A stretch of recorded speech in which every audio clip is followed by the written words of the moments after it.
Baik, bismillahirrahmanirrahim. Assalamualaikum warahmatullahi wabarakatuh. Innal hamdalillah nahmaduhu wa nasta'inuhu wa nastaghfiruh wa na'udzu billahi min syururi anfusina wa min sayyiati a'malina. May yahdihillahu fala mudhillalah wa may yudlil fala hadiyalah. Asyhadu an la ilaha illallah wahdahu la syarikalah wa asyhadu anna Muhammadan 'abduhu wa rasuluh. Qala Allah ta'ala ya ayyuhalladzina amanu taqullaha haqqa tuqatih wa la tamutunna illa wa antum muslimun. Wa qala ya ayyuhan nasu taqu rabbakumul ladzi khalaqakum min nafsin wahidah wa khalaqa minha zawjaha wa batha minhuma rijalan katsiran wa nisaa'a wattaqullaha alladzi tasaaluna bihi wal arham innallaha kana 'alaikum raqiba. Wa qala ya ayyuhalladzina amanu taqullaha wa qulu qawlan sadida yuslih lakum a'malakum wa yaghfir lakum dhunubakum wa may yuti'illaha wa rasulahu faqad faza fawzan 'azima. Amma ba'du fa inna asdaqal hadithi kitabullah wa khairal hadi hadi Muhammadin sallallahu alaihi wasallam wa syarrul umuri muhdatsatuha fa inna kulla muhdatsatin bid'ah wa kulla bid'atin dhalalah wa kulla dhalalatin finnar. Alhamdulillah kita kembali dipertemukan oleh Allah Subhanahu wa taala untuk bisa melanjutkan pembahasan dari kitab Al-Arba'in An-Nawawi. Semoga Allah Subhanahu wa taala berikan kemudahan kepada kita semua untuk mempelajari hadis-hadis Rasulullah SAW dan terlebih kita diberikan taufik untuk bisa mengamalkan dari apa yang kita dapatkan dari yang kita pelajari sore hari ini. Allahumma 'allimna ma yanfa'una wanfa'na bima 'allamtana wa zidna ilman. Salawat serta salam tak lupa kita aturkan kepada Nabi kita Muhammad sallallahu alaihi wasallam beserta seluruh keluarganya, para sahabatnya dan para pengikutnya yang senantiasa istiqamah di atas sunnah beliau hingga akhir zaman. Allahumma salli ala Muhammad wa ala ali Muhammad kama sallaita ala Ibrahim wa ala ali Ibrahim innaka Hamidum Majid. Allahumma barik ala Muhammad wa ala ali Muhammad kama barakta ala Ibrahim wa ala ali Ibrahim innaka Hamidum Majid. Baik, Bapak Ibu sekalian yang dirahmati oleh Allah Subhanahu wa taala, kita akan kembali melanjutkan pembahasan kita hadis yang ke-10 insyaallah di sore hari ini. Seperti biasa sebelum kita mulai, ada peserta dari Ikhwan yang bisa membantu membacakan matan dari hadis yang ke-10, hadis riwayat Imam Muslim. Ada yang hadir nggak dari Ikhwan? Ikhwan belum masuk, Pak Ustaz. Apri? Belum ada yang masuk. Ikhwan. Pak Apri? Ya, belum ada yang masuk, Ustaz. Tes. Putus, Ustaz. Putus deh.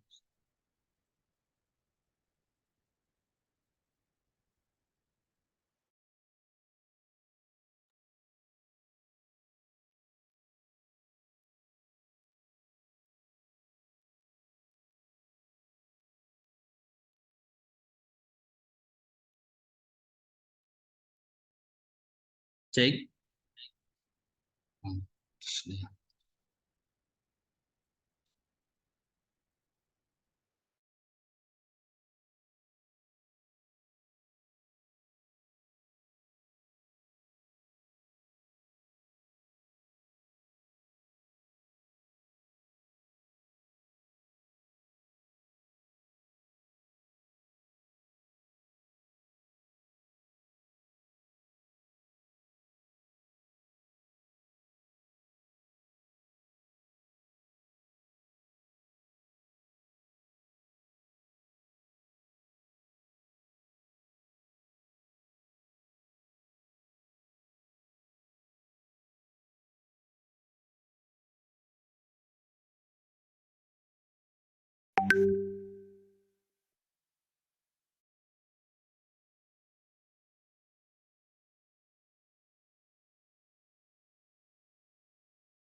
Bismillahirrahmanirrahim. Mohon maaf, koneksi terputus tadi. Kita lanjutkan. Suara saya terdengar Nah, tidak? Terdengar ya? terdengar, Baik, ada terdengar Ustaz. peserta ikhwan yang melanjutkan yang membantu baca matan hadisnya. Yang ikhwan belum ada yang hadir Ustaz. Baik, kalau begitu Anda bacakan deh ya biar lebih cepat Ya. ya karena waktunya eh, mepet, takutnya nanti nggak selesai. Bismillahirrahmanirrahim. Qala al-muallif rahimahullahu taala al-kasbu al-halalu sababu ijabati du'ai. An Abi Hurairah radhiyallahu taala anhu qala qala Rasulullah sallallahu alaihi wasallam innallaha ta'ala tayyibun la yaqbalu illa tayyiban wa innallaha amara al-mu'minina bima amara bihil mursalin faqala ta'ala ya ayyuhar rusulu kulu minat tayyibati wa'malu saliha al-mu'minun al-ayah wahidah wa khamsin wa qala ta'ala ya ayyuhalladzina amanu kulu min tayyibati ma razaqnakum Al-Baqarah al-ayah mi'ah wa thnatan wa sab'un. Thumma dzakara ar-rajula yutilu safara ash'atha aghbar yamuddu yadayhi ila as-sama'i ya rabbu wa mat'amuhu haramun wa mashrabuhu haramun wa malbasuhu haramun wa ghudhiya bil harami fa anna yustajabu lahu rawahu Muslim. Hadis ini diberikan judul oleh Al-Imam An-Nawawi rahimahullahu taala dengan judul Al-Kasbu.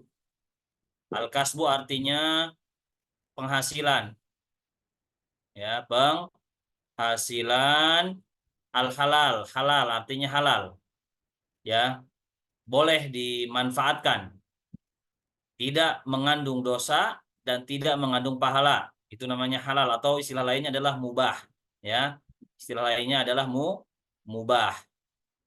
Ya, lawan dari al-halal adalah haram. Sababu adalah sebab ijabati terkabul ad-doa. Terkabulnya doa. Taib. Hadis ini diriwayatkan oleh seorang sahabat yang mulia Abu Hurairah radhiyallahu taala anhu. Pada pertemuan yang lalu sudah kita sebutkan siapa Abu Hurairah. Mungkin di pertemuan ini sedikit kita murojaah. Ada yang tahu Bapak Ibu sekalian nama asli dari Abu Hurairah? Ada yang masih ingat? Siapa namanya? Ada yang ingat dari peserta Bapak atau Ibu? Namanya siapa? Abdurrahman bin Sahr, Ustaz. Nah, Abdurrahman bin Sakhar. Abdurrahman bin Sakhar, ya. Berasal dari daerah mana, Pak? Mohon maaf. Dari Yaman, Ustaz. Yaman. Daerahnya apa? Ad-Dausi. Ad-Daus. Nah, Ad-Daus. Nah, ini berada di Yaman. Radhiyallahu taala anhu. Beliau masuk Islam tahun ke berapa, Pak? Masih ingat? Tahun ke 7 Hijriah. Ya. Berarti beliau dengan Rasulullah SAW membersamai Rasulullah SAW antara 3 sampai 4 tahun lamanya. Tapi Masya Allah beliau termasuk orang yang paling banyak meriwayatkan hadis dari Nabi Shallallahu Alaihi Wasallam, ranking pertama ya dalam periwayatan hadis Nabi SAW karena beliau sehari-harinya adalah menyertai Rasulullah Shallallahu Alaihi Wasallam.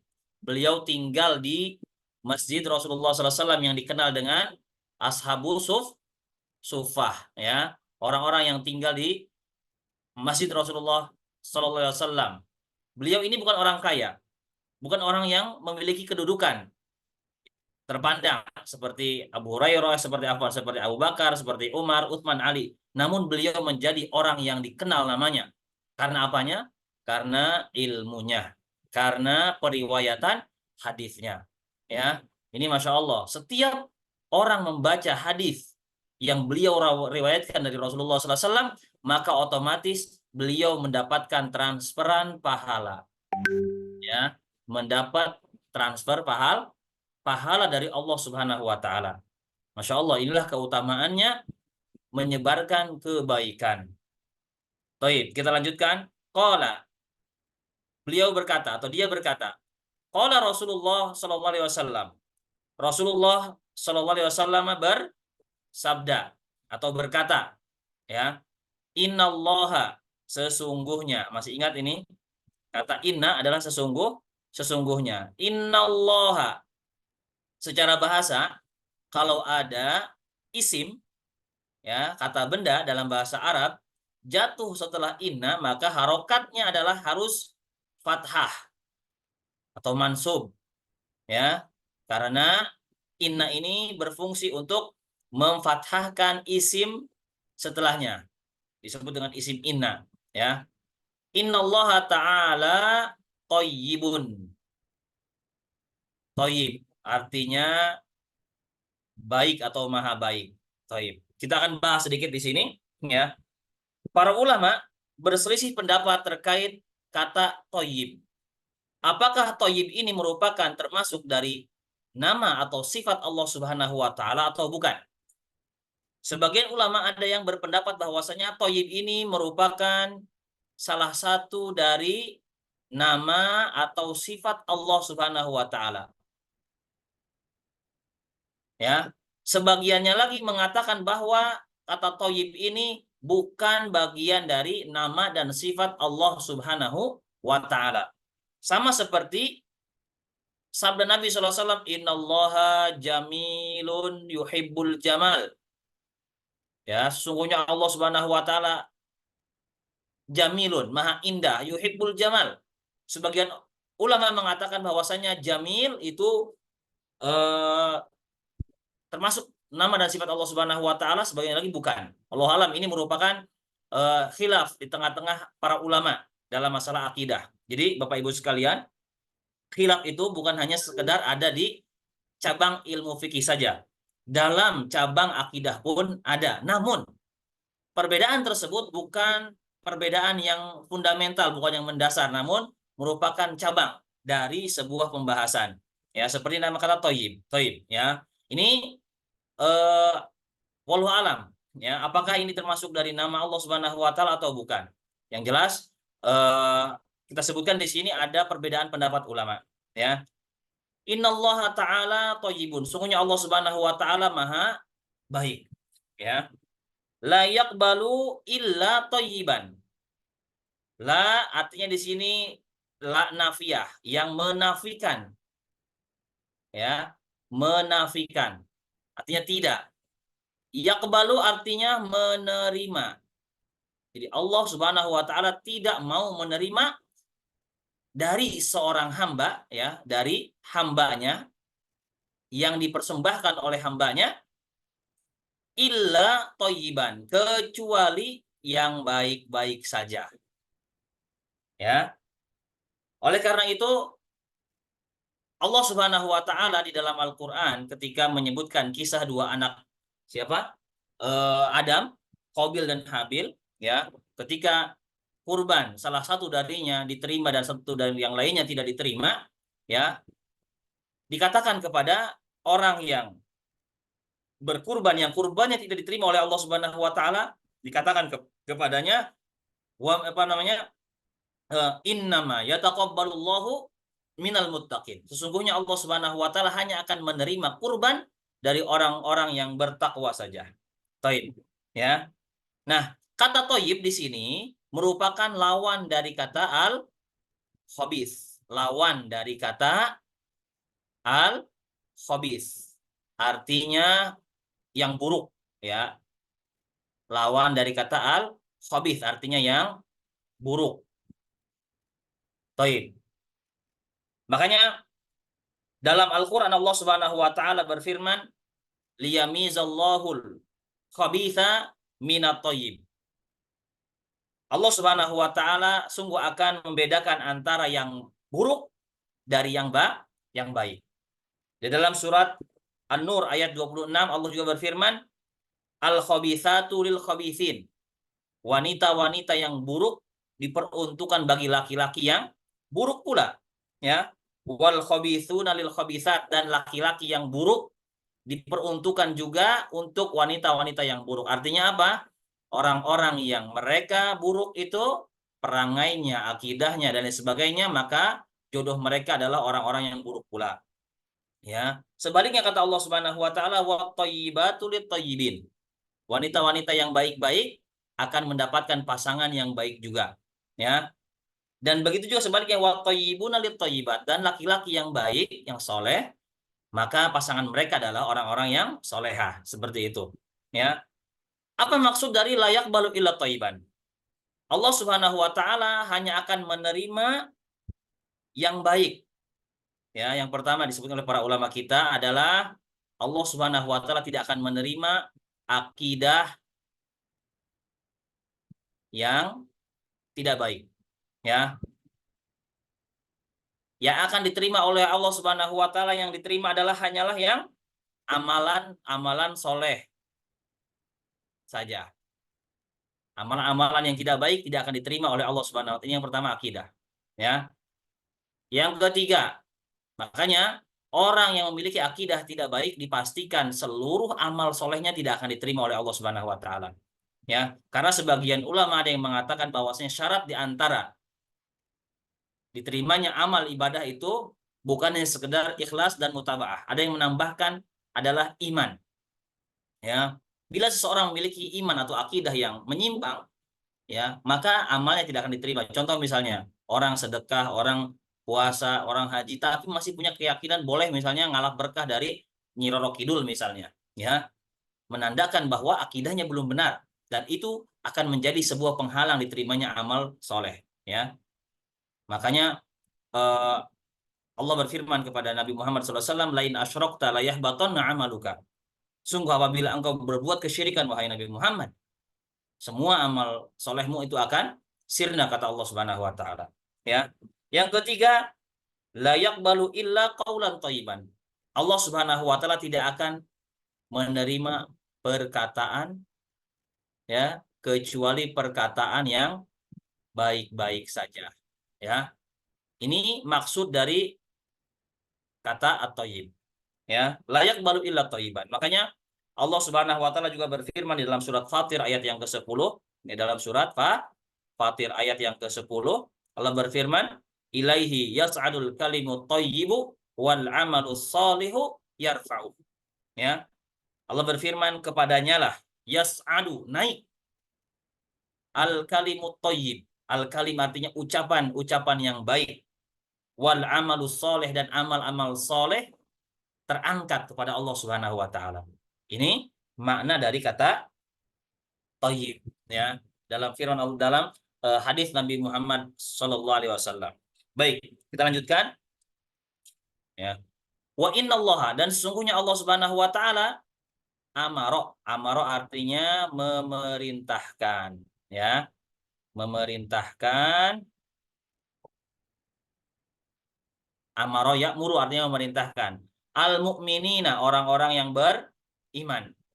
Bima, dengan apa, amaro bihi, yang Allah perintahkan, bihi dengannya, al-mursalin, para rasul. Ya, jadi Allah Subhanahu wa taala perintahkan kepada orang-orang beriman hal-hal yang sama seperti diperintahkan kepada para rasul. Ya. Dalam hadis ini Rasulullah Shallallahu alaihi wasallam beliau membacakan firman Allah Subhanahu wa taala, ya ayyuhar rusulu, wahai para rasul, ya, wahai para rasul. Kulu artinya makanlah. Makanlah. Minat thayyibati, dari hal-hal yang baik. Wa'malu sholiha, dan beramal solehlah. Kita akan sebutkan korelasi antara memakan makanan yang baik dengan amal soleh. Ya, baik. Di sini Allah Subhanahu wa taala perintahkan para rasul untuk memakan dari hal-hal yang baik-baik. Setelah itu mereka diperintahkan untuk beramal soleh. Ya. Nah, di sini Rasulullah SAW ingin menyebutkan atau Allah Subhanahu wa taala ingin menyebutkan bahwa bentuk syukur atas nikmat yang Allah Subhanahu wa taala berikan kepada seorang hamba harus diwujudkan juga dengan bentuk amal soleh, bukan hanya sekedar mengucapkan syukur alhamdulillah. Karena rukun syukur itu ada 3. Yang pertama kita ucapkan dengan lisan. Yang kedua, yakini dengan hati nikmat tersebut berasal dari Allah Subhanahu wa taala. Yang ketiga, kita gunakan dalam rangka amal soleh. Ini rukun syukur 3. Ya. Kulu minat thayyibat. Dalam ayat yang lain, ini dalam surat Al-Mu'minun ayat 51. Allah juga berfirman di dalam surat yang lain, di dalam surat Al-Baqarah ayat 172. Ya. Ya ayyuhalladzina amanu, wahai orang-orang yang beriman. Nih ada kesamaan. Tadi para mursalin, ya. Nah, ini lebih umum karena mursalin bagian dari al-mu'minun. Kulu, makanlah. Sama ya, tadi juga kulu. Ini. Min thayyibati, dari yang baik-baik. Ma razaqnakum, apa yang kami rezekikan kepada kalian. Baik. Ya. Kita perlu ketahui juga bahwa tidak setiap yang baik itu halal. Afwan, terbalik ya. Tidak semua yang halal itu baik. Ya. Ada yang halal tapi kurang baik. Ya, makanya dalam ayat yang lain Allah berfirman di dalam surah Al-Baqarah ayat 168. Silahkan dirujuk nanti dalam surah Al-Baqarah ayat 168. Allah Subhanahu wa taala berfirman, ya ayuhan nasu kulu mimma fil ardi halalan thayyiba wa la tattabi'u khutuwati syaitan. Wahai sekalian manusia, kulu mimma fil ardi, makanlah dari apa-apa yang ada di muka bumi. Halalan thayyiban, halal lagi baik, ya. Karena ada yang halal tapi tidak baik, ya. Baik. Wala tattabi'u, dan janganlah kalian mengikuti khutuwati syaitan, langkah-langkahnya setan. Ya. Baik. Nah, di sini ada korelasi antara memakan makanan yang baik dengan amal soleh. Ya. Karena memakan makan yang baik itu akan berpengaruh kepada amal seseorang. Ya. Kepada amal soleh seseorang. Terutama akan sangat berpengaruh kepada doa. Dan kita tahu bahwasanya doa merupakan, kata Rasulullah SAW, ad-doa huwal ibadah. Doa itu merupakan sebuah amal ibadah. Dan kita tahu bahwasanya juga ketika seseorang memakan makanan dari hal-hal yang tidak halal itu akan berpengaruh kepada amal ibadahnya. Sulit dia untuk bisa beramal soleh dengan semangat. Ya, bisa kita lihat orang-orang yang tidak mengindahkan mencari rezeki dari mana yang dia dapatkan rezekinya tersebut, kita lihat bagaimana amal-amal soleh mereka, ya, terutama doa, ya, doa, karena makanan yang dimakan itu akan sangat berpengaruh kepada doa, karena di antara sebab terhalangnya doa adalah apa? Makan makanan yang tidak baik, ini, ya, makan makanan yang tidak baik. Nanti akan disebutkan di sini. Baik. Ini Rasulullah SAW ketika dibacakan firman Allah Subhanahu Wa Taala, ya ayuhan nasu kulu mimma fil ardi halalan thayyiban. Ibnu Abbas berkata kepada Rasulullah Sallallahu Alaihi Wasallam, ya, ketika dibacakan ayat tersebut, Sa'ad bin Abi Waqqas radhiyallahu taala anhu berkata kepada Rasulullah SAW, ya Rasulullah, ud'ullaha, doakanlah aku kepada Allah Subhanahu wa taala supaya aku menjadi seorang mustajabat dakwah, orang yang doanya terkabul. Baik. Rasulullah SAW memberikan syarat kepada Sa'ad bin Abi Waqqas, kalau mau menjadi orang yang memiliki doanya itu selalu dikabulkan oleh Allah Subhanahu wa taala, kata Rasulullah SAW, atib mat'amaka takun mustajabat da'wah.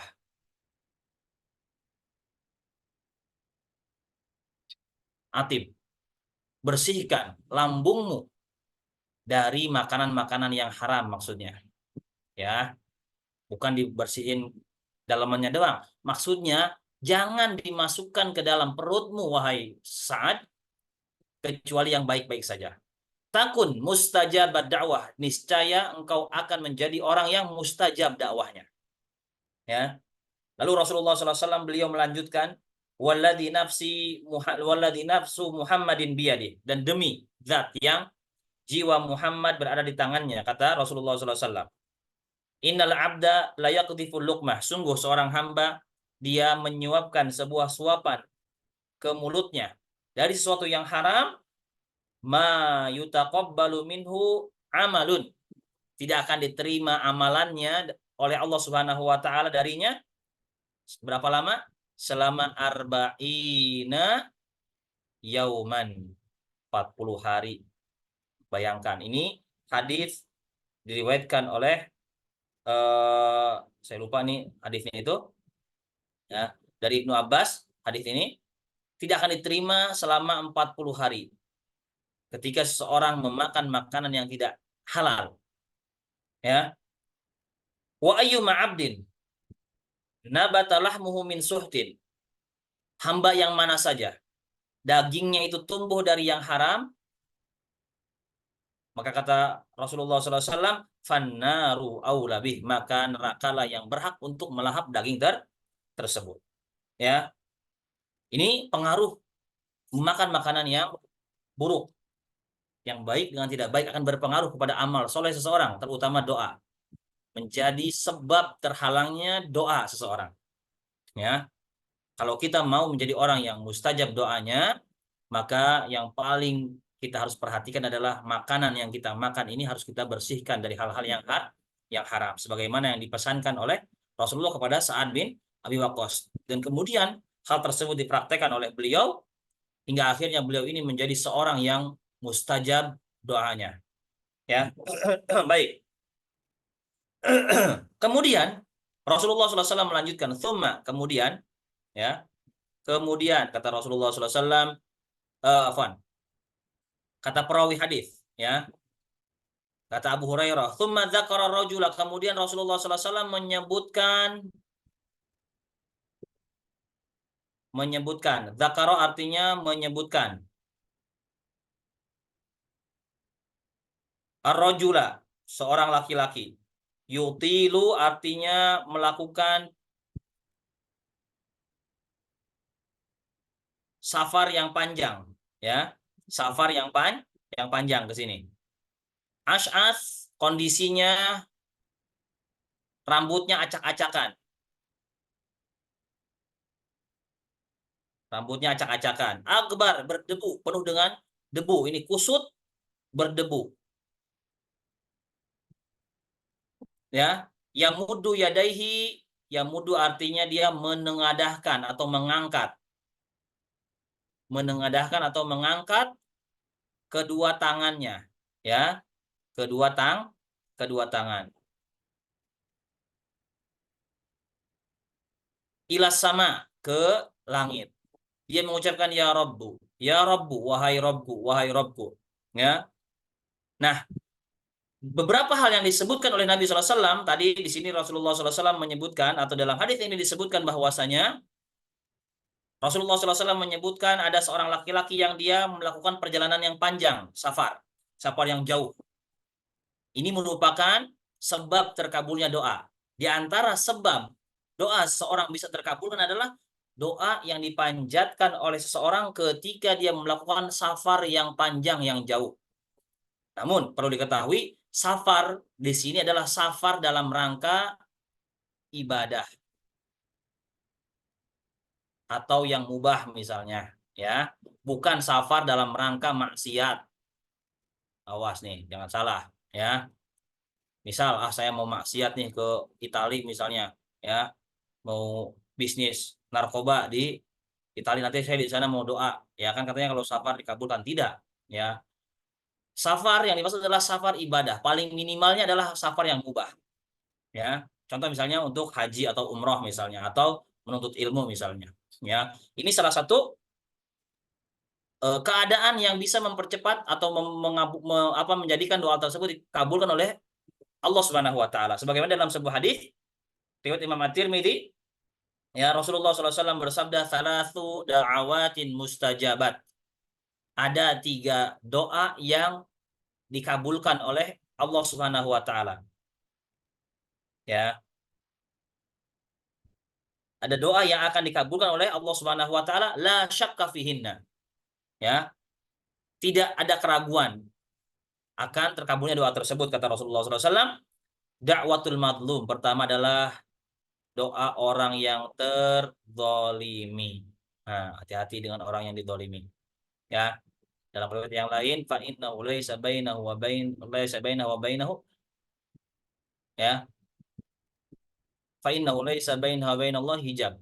Tidak ada penghalang antara doa tersebut dengan Allah Subhanahu wa taala, penghalang sedikit pun. Alias doa yang di orang yang terzalimi itu akan dikabulkan oleh Allah Subhanahu wa taala meskipun dia orang kafir, karena konteksnya ketika Rasulullah SAW mengutus Mu'ad ke Yaman untuk mendakwahi orang-orang Nasrani di Yaman.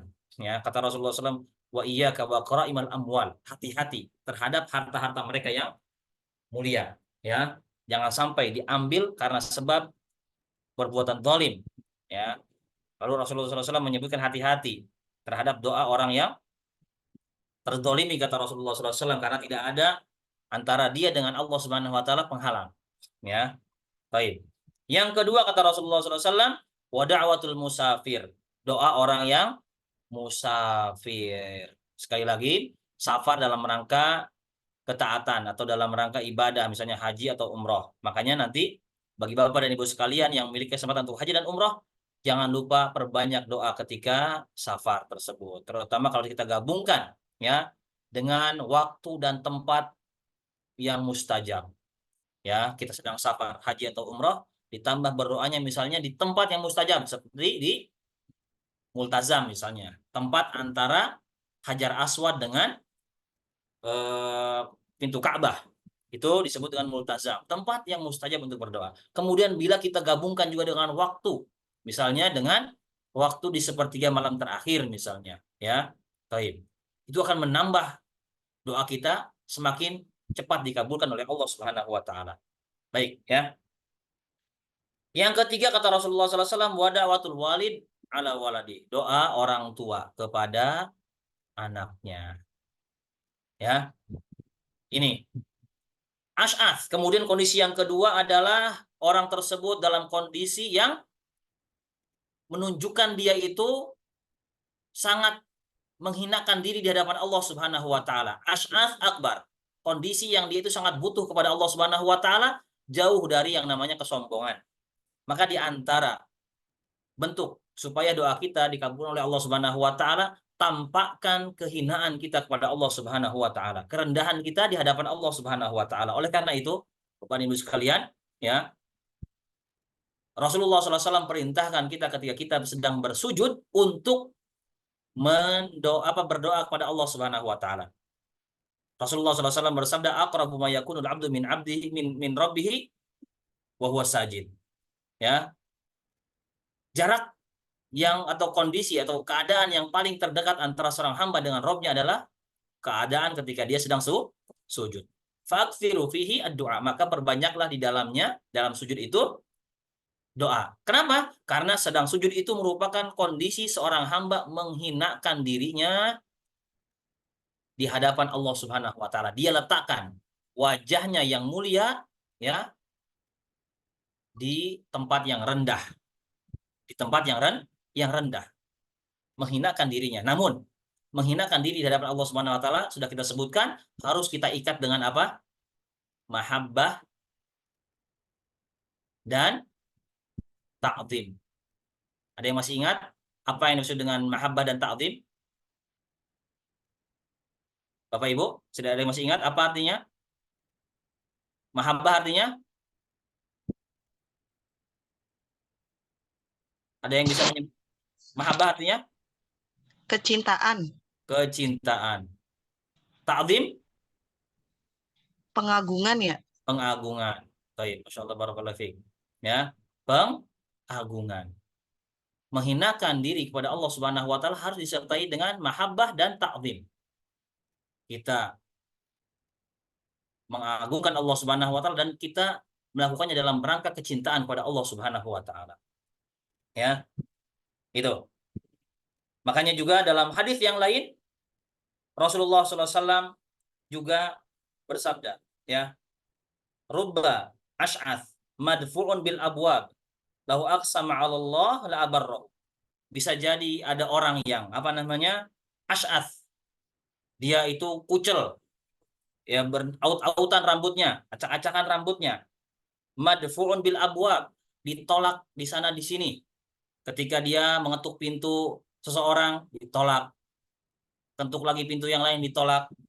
Ya, bisa jadi kata Rasulullah SAW, lahu aqsama 'ala Allah, apabila orang tersebut dia bersumpah atas nama Allah Subhanahu wa taala, la abarrahu, Allah Subhanahu wa taala akan kabulkan, ya, sumpahnya tersebut. Dalam hadis yang lain dari Ibnu Khuzaimah, Rasulullah SAW juga bersabda, ungduru ila ibadi, ketika di musim haji, ketika mereka datang ke Arafah, ya, dalam kondisi yang sama, menggunakan pakaian yang sama, tidak ada status di sana, siapa menteri, siapa presiden, siapa raja, nggak ada, semuanya sama di padang Arafah. Wukuf di tempat yang sama, dalam kondisi yang sama, di waktu yang sama.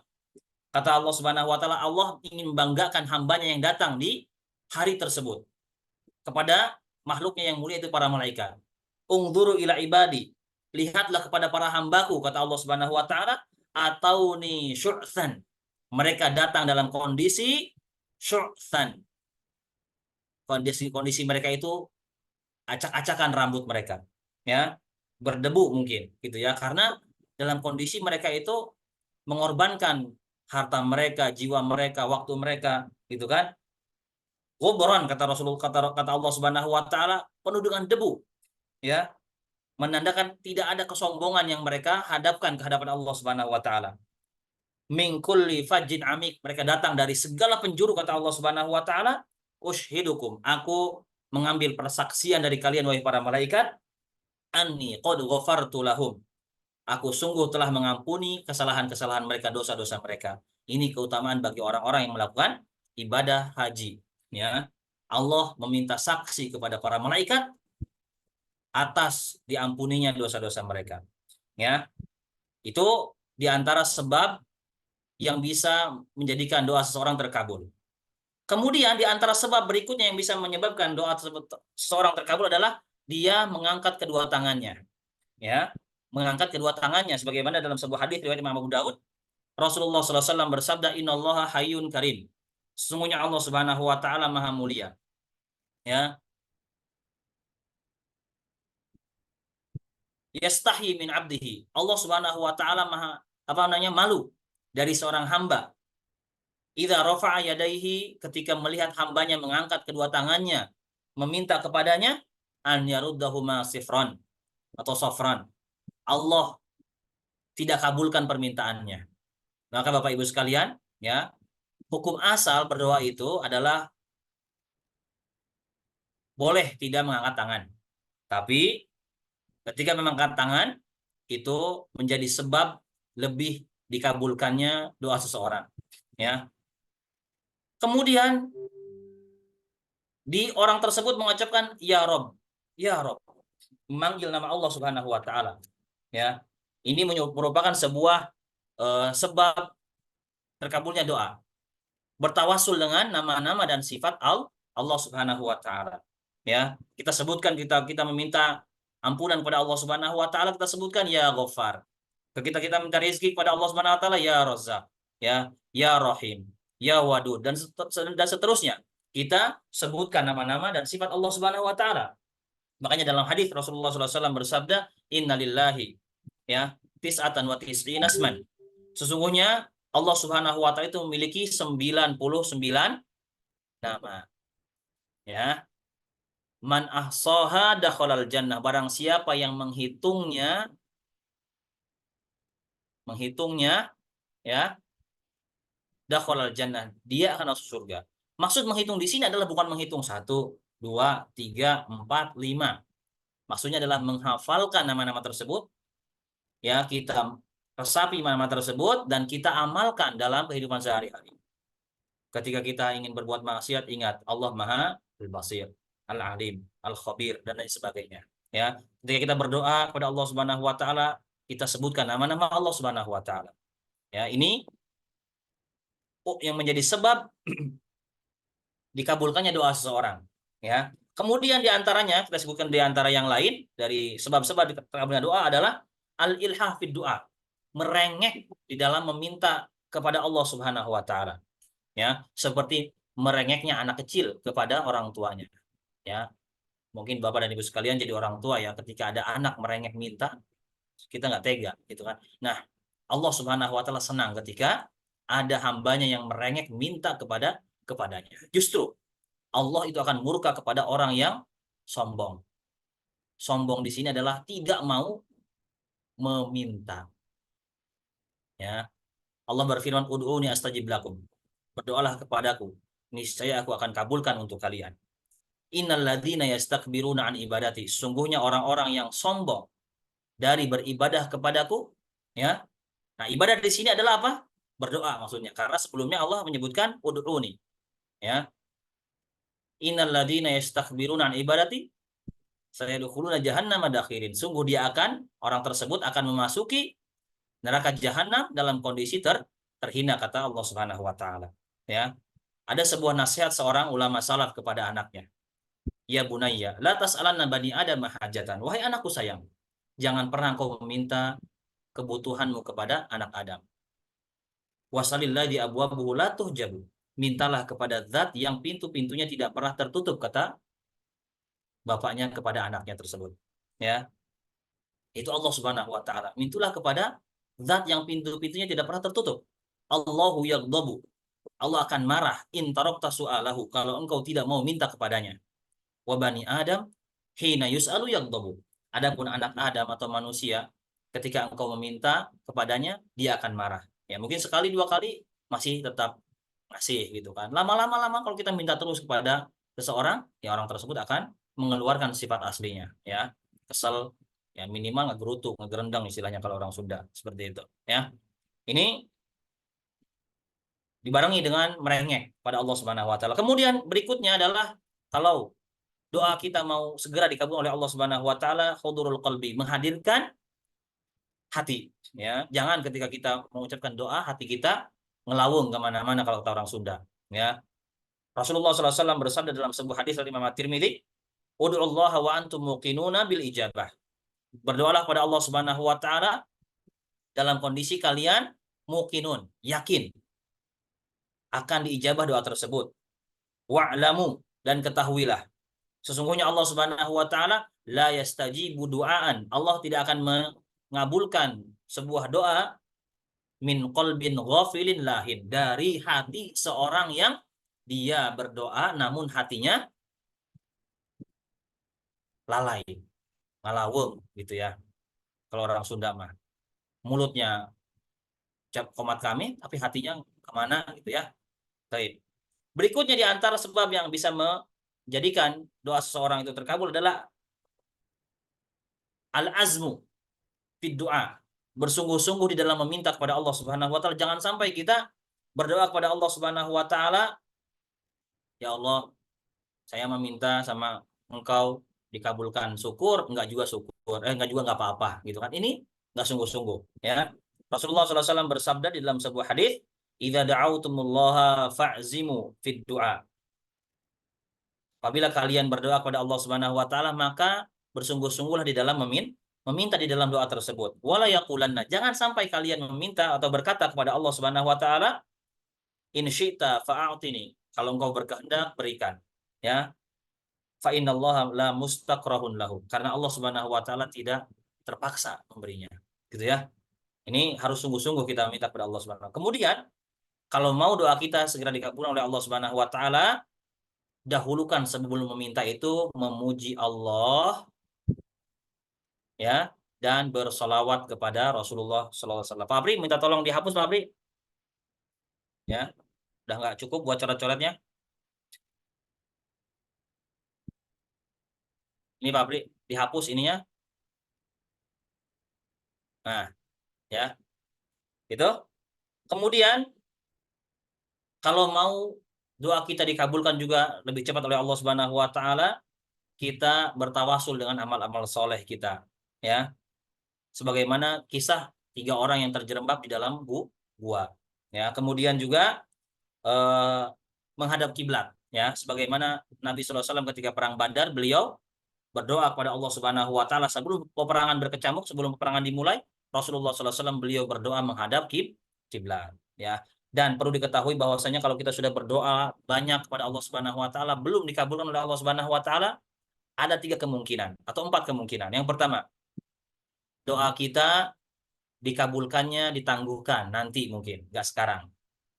Ada juga kemungkinan doa kita ditabungkan nanti untuk di akhirat, hari kiamat, menjadi sebuah amal soleh yang Allah akan berikan nanti ketika di hari kiamat. Atau Allah Subhanahu Wa Taala akan hindari kita dari perkara yang akan menimpa kita, keburukan, sesuai dengan atau setimpal dengan doa yang kita panjatkan kepada Allah Subhanahu Wa Taala. Atau yang kemungkinan yang terakhir adalah doa kita tidak terkabul, tertolak.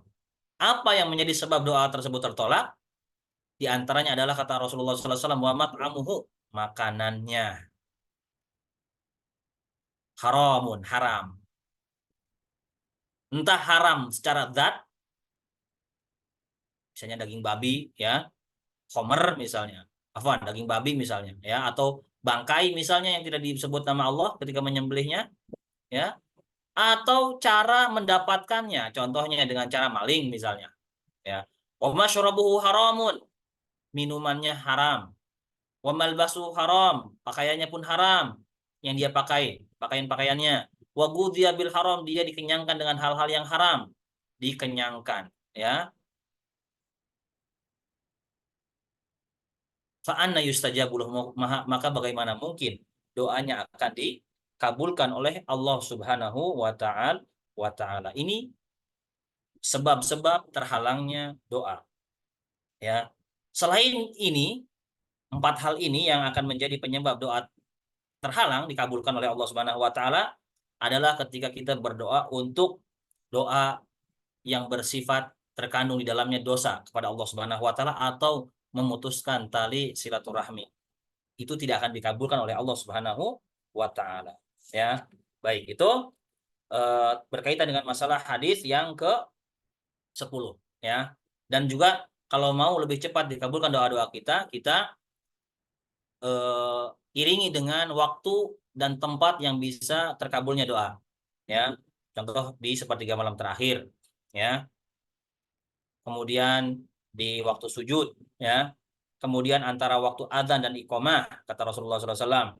Kemudian di hari Jumat setelah sholat asar sampai sebelum tenggelam matahari, ya. Kemudian sebelum berbuka puasa, ya, sebentar lagi kita akan berpuasa, insya Allah kita bisa praktekkan, kita berdoa kepada Allah Subhanahu Wa Taala. Kemudian ketika perang berkecamuk, ya, ketika turun hujan, itu waktu-waktu yang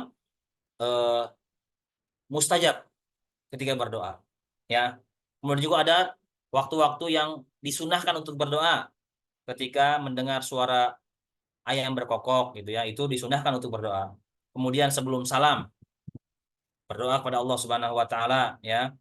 Kemudian kita berdoa kepada Allah Subhanahu Wa Taala dengan doa-doa yang diajar oleh Rasulullah SAW, ya. Kemudian melakukan birrul walidain, itu juga termasuk sebab-sebab yang bisa menyebabkan doa seseorang dikabulkan oleh Allah Subhanahu Wa Taala. Taib ini berkaitan dengan masalah hadis yang ke-10, ya. Kita lanjut hadis yang ke-11. Naik sedikit Pak Afri. Yang ke-11. Nah, yang ke-11 saya bacakan, ya. Qala al-muallif rahimahullahu taala, Imam An-Nawawi rahimahullahu taala, al-bu'du 'ani syubhat.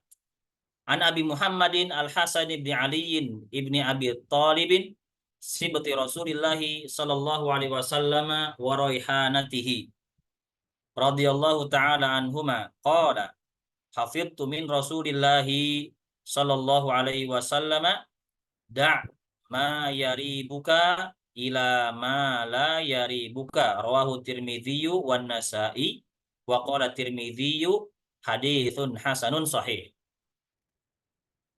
Al-Imam An-Nawawi rahimahullahu taala beliau memberikan judul bab atau judul hadis ini dengan al-bu'du, artinya menjauhkan atau jauh, menjauhkan diri dari syubhat. Nah, hadis ini merupakan penjelas dari hadis yang ke berapa kemarin tentang syubhat, itu hadis yang ke-6 kalau tidak salah ya, atau hadis yang ke-6 kalau tidak salah. Ya, ini bukan 7 ya, ini angka Arab ya, 6. Ya, hadis yang ke-6 tentang syubhat kemarin. Baik, kita bacakan dari Abu Muhammad. Abu Muhammad ini julukan atau kunyah untuk cucu Nabi Muhammad sallallahu alaihi wasallam yang bernama Al-Hasan. Cucu Nabi Muhammad sallallahu alaihi wasallam yang terlahir dari putri beliau yang bernama siapa? Fatimah. Ya. Al-Hasan bin Ali, nama ayahnya siapa? Ali bin Abi Thalib. Ya, masih sepupu dengan Rasulullah SAW, namun sekaligus menjadi menantu Rasulullah SAW. Bin Abi Thalibin. Sibti artinya cucu dari anak perempuan tentunya, ya, dari anak perempuan. Kalau cucu dari anak laki-laki, bahasa Arabnya adalah hafidun. Jelas nih, ya, hafidun, cucu dari anak laki-laki. Kalau dari perempuan, sibtun dalam bahasa Arab. Cucu Rasulullah SAW wa raihanatihi, dan kesayangan. Masya Allah nih, raihana artinya kesayangan Rasulullah SAW. Ya, Hasan, Al-Hasan bin Ali ini merupakan sosok yang dicintai oleh Rasulullah SAW. Banyak hadis menjelaskan tentang keutamaan Al-Hasan bin Ali. Ya. Dan beliau ini, Bapak Ibu sekalian, lahir pada tahun ke-3 Hijriah. Pada pertengahan bulan Ramadan. Nah,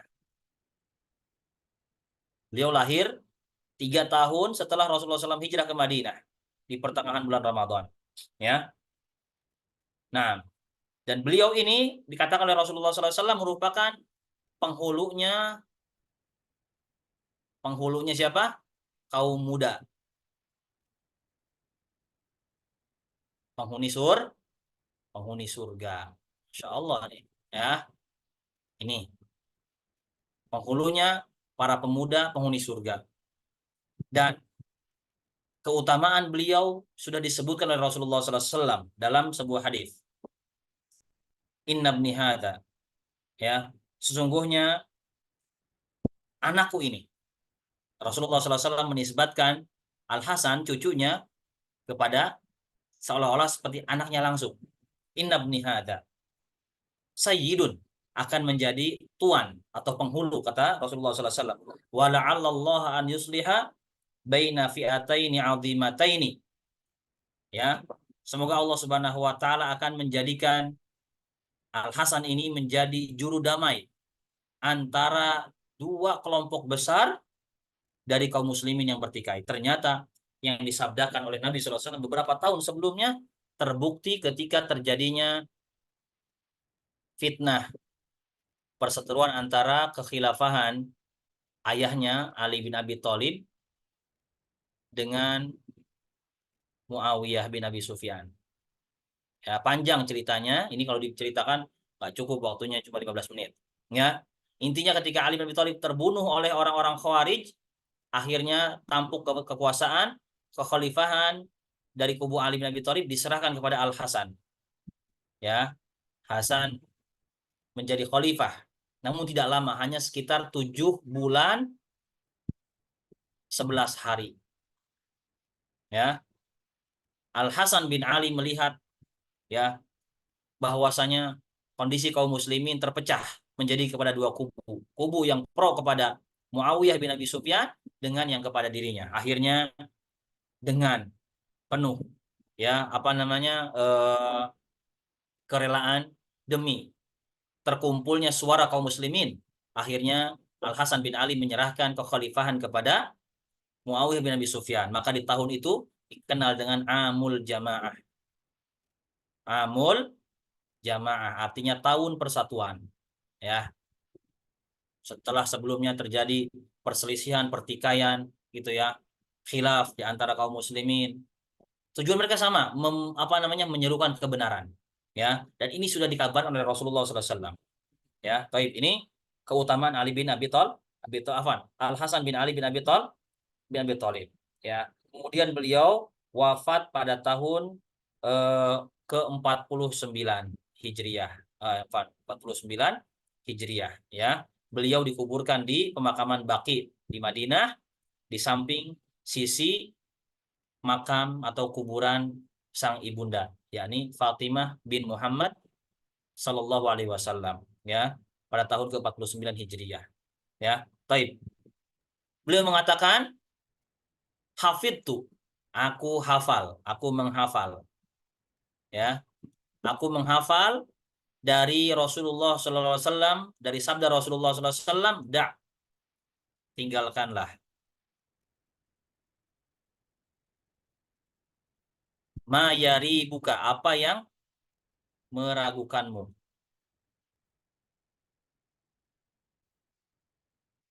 Ila mala yari buka, menuju kepada yang tidak membuatmu ragu ya.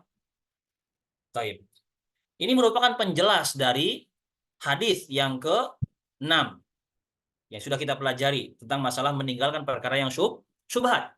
Bagi orang yang tidak tahu hukum dari perkara yang syubhat tersebut, maka untuk lebih tenangnya dia tinggalkan.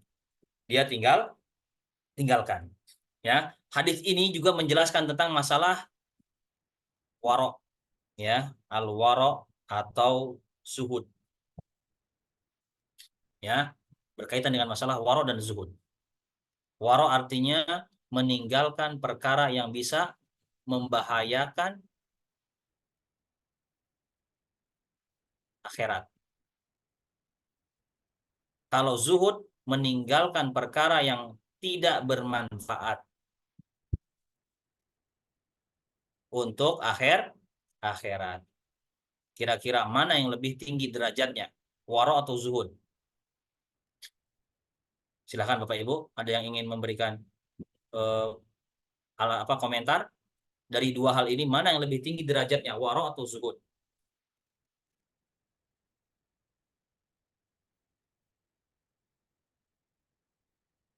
Hah? Waro, Tad. Waro. Terima kasih Pak, masukannya suaranya. Ada yang lain? Ada yang pendapat lain?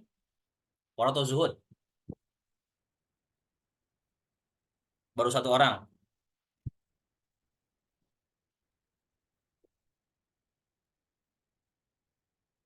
Zuhud Pak lebih tinggi daripada waro. Kalau waro kan meninggalkan sesuatu yang bisa membahayakan akhirat. Sudah jelas nih.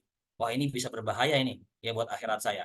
Ya, dia tinggalkan. Tapi kalau zuhud meninggalkan hal-hal yang tidak bermanfaat buat tidak bermanfaat. Bisa jadi mungkin hal tersebut halal hukumnya. Bisa jadi halal hukumnya. Tapi dia meninggalkan karena kezuhudannya. Ya, hal ini banyak disebutkan contohnya ya dalam sejarah-sejarah para kaum salaf kita terdahulu ya. Mereka meninggalkan perkara-perkara yang tidak bermanfaat untuk akhirat mereka ya. Sesuatu yang mubah ya. Contohnya Pak, terlalu banyak misalnya rihlah misalnya atau banyak healing misalnya. Ini kan halal hukumnya kalau healing itu kan halal. Tapi kalau terlalu sering gitu kan, ini bisa lambat laun bisa merusak kepada agama seseorang gitu ya. Kalau terlalu sering gitu kan, dikit-dikit healing gitu kan, dikit-dikit healing gitu.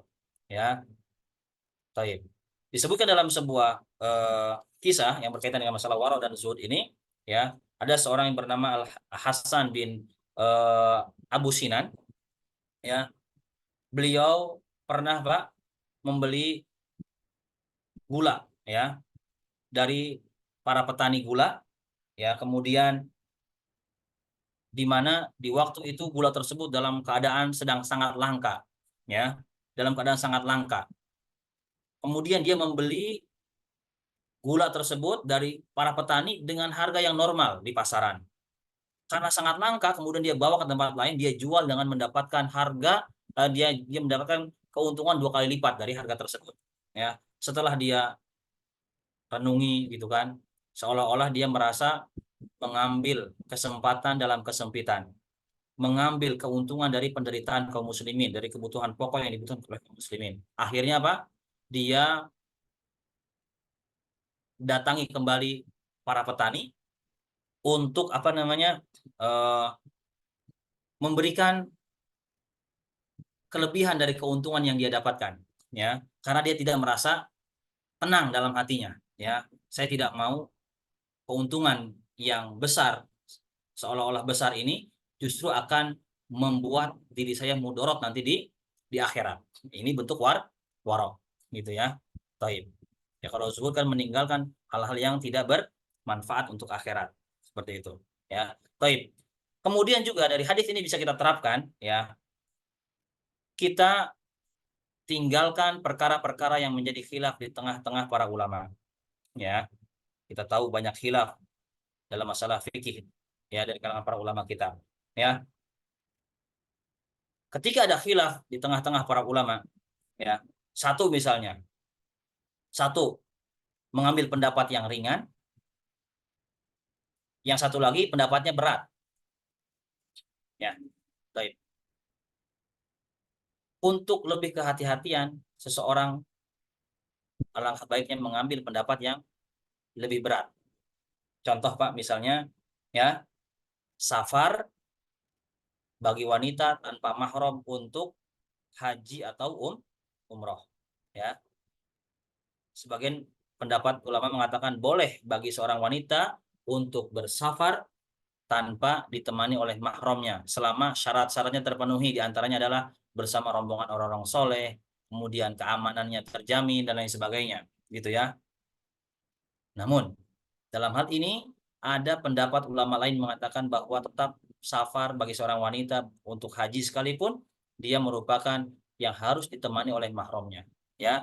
Kalau untuk lebih menenangkan hati, maka dipilihlah pendapat yang lebih berat, yaitu seorang wanita harus bersafar dengan mahramnya. Makanya dalam sebuah hadis muttafaqun alaih, Rasulullah SAW disebutkan ma khuyira Rasulullah SAW baina amrayni illa akhadha aisarahuma ma lam yakun itsman.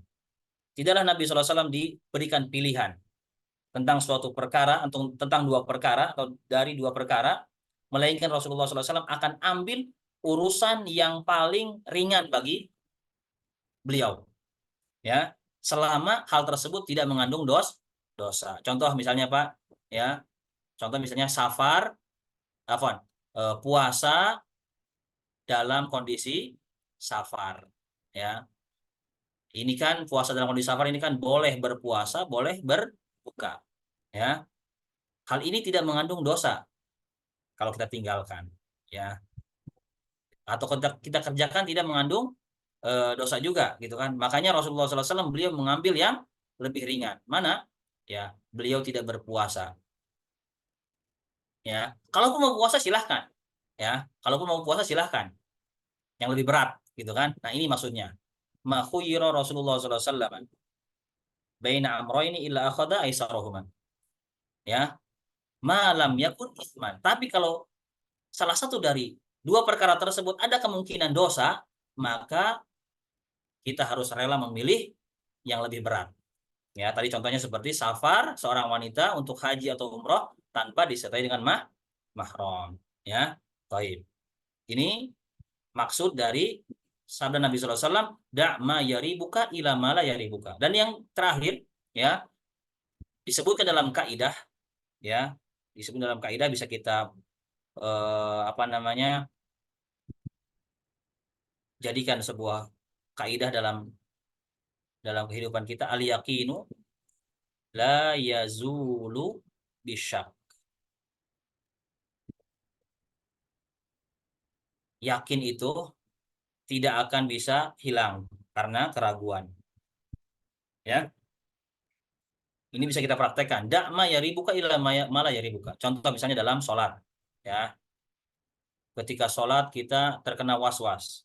Ya, misalnya batal nggak nih sholatnya? Tadi kayak ada yang kerasa keluar dari dubur, gitu kan? Ya, dalam hal ini, kalau tidak ada indikasi kuat yang membatalkan sholat kita, maka kita abaikan keraguan tersebut. Itu merupakan waswas dari setan. Ya, kata Rasulullah SAW, apabila salah seorang dari kalian sholat, ya, wa fi batnihi syai', dan di perut dia ada sesuatu yang dia tidak enak, la yansorif, dia tidak usah berpaling dari sholatnya, artinya tidak usah membatalkan sholatnya, hatta yasma'a minhu sautan, atau hatta yasma'a minhu sautan au yajidu rihan, sampai dia benar-benar mendengar suara atau mendengar atau mencium bau. Ya, jadi kan kaidah al yaqin la yazulu bisyak, yakin itu tidak akan bisa hilang dengan keraguan, maka yang sifatnya ragu diabaikan, tidak usah diikuti. Ya, ini maksud dari da'ma yaribuka ila mala yaribuka. Ya, hadis ini hadis riwayat Imam At-Tirmidzi dan Nasa'i, dan Imam At-Tirmidzi mengatakan haditsun hasanun sahih. Apa maksud dari haditsun hasanun sahih? Para ulama menyebutkan bahwasanya ketika Imam At-Tirmidzi menyebutkan hadis hasan sahih, maksudnya sebagian ulama ada yang mengatakan atau menilai hadis ini hasan, ada sebagian ulama mengatakan hadis ini adalah sahih. Ini maksud dari perkataan beliau Imam At-Tirmidzi, haditsun hasanun sahih. Wallahu alam bishawab. Ya, ini beberapa yang bisa kami sampaikan di kesempatan sore hari ini, mudah-mudahan bisa bermanfaat. Sebelum di akhir, ada pertanyaan yang belum jelas dari materi yang disampaikan, baik mungkin kosakata atau mungkin faedahnya. Silahkan. Saya kasih waktu 3 menit atau 2 menit, silahkan. Kalau tidak ada, kita cukupkan, kita tutup. Afwan Ustadz, Ya. tadi yang al-yakinu yazulu apa Ustadz Oh ya, kelanjutannya? al-yaqinu la yazulu bisyak. Sebuah keyakinan tidak bisa hilang dengan hal-hal yang ragu. Ya, Bu ya. Contoh tadi misalnya, Bu, biasanya tuh ada orang yang terkena penyakit salisul baul, Bu ya. Setelah kencing itu biasanya ada sesuatu yang keluar sedikit gitu ya, perasaan. Ya. Nah, itu gak usah dihiraukan, diabaikan saja. Ya. Kalau untuk menghilangkan tetap masih ada ragu ketika sudah kita berusaha menghilangkan keraguan tersebut, cukup diciprati misalnya di bagian celana kita, ya. Seperti itu. Itu biasanya berasal dari setan. Supaya membuat sholat kita ini tidak khusyuk, ya, tidak tenang dan lain sebagainya. Seperti itu.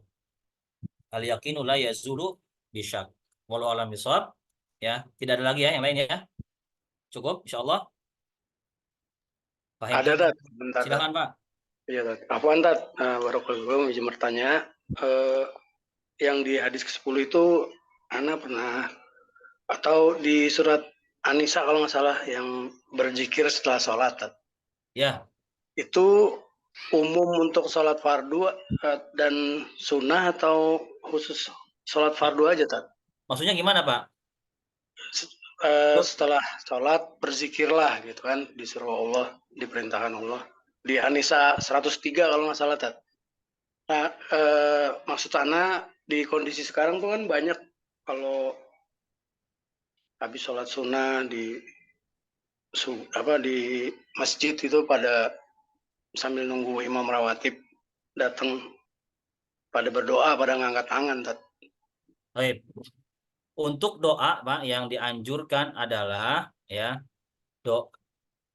kalau untuk zikir itu yang dianjurkan adalah zikir setelah sholat fardu, Pak ya. Adapun waktu mustajab untuk berdoa diantaranya adalah doa antara adzan dan iqamah. Ketika kita menunggu iqamah dikumandangkan, ya, manfaatkan waktu tersebut untuk banyak berdoa kepada Allah Subhanahu wa taala. Karena itu termasuk waktu mustajab dalam berdoa. Ya. Itu Pak. Paham Pak sampai di sini Pak? Paham, Ustaz, paham. Ya. Jadi itu Pak ya. Jadi kalau Ya. untuk yang disebutkan oleh Rasulullah SAW atau hadis atau dalil yang menunjukkan dianjurkannya berdoa setelah sholat adalah ketika Salat sunnah, Ustaz, ya. menunggu antara atau menunggu iqamah dikumandangkan. Paham Pak? Adapun doa setelah sholat fardu itu wallahu alam, ya, wallahu alam. Sejauh ini saya belum mendapati ada anjuran untuk berdoa setelah sholat fardu. Adanya adalah ketika setelah sholat sunnah sambil menunggu adzan dan iqamah, atau intinya setelah intinya menunggu iqamah dikumandangkan atau antara adzan dan iqamah, itu yang disebut oleh Rasulullah SAW. Ya, wallahu alam Pak, itu yang bisa saya jawab Pak ya. Mudah-mudahan bisa dipahami Pak ya. Ya, syukran, Ustaz. Baik ya, barakallahu fikum. Kita cukupkan subhanakallah wa bihamdika asyhadu an la ilaha illa anta astaghfiruka wa atubu ilaik. Assalamualaikum warahmatullahi wabarakatuh.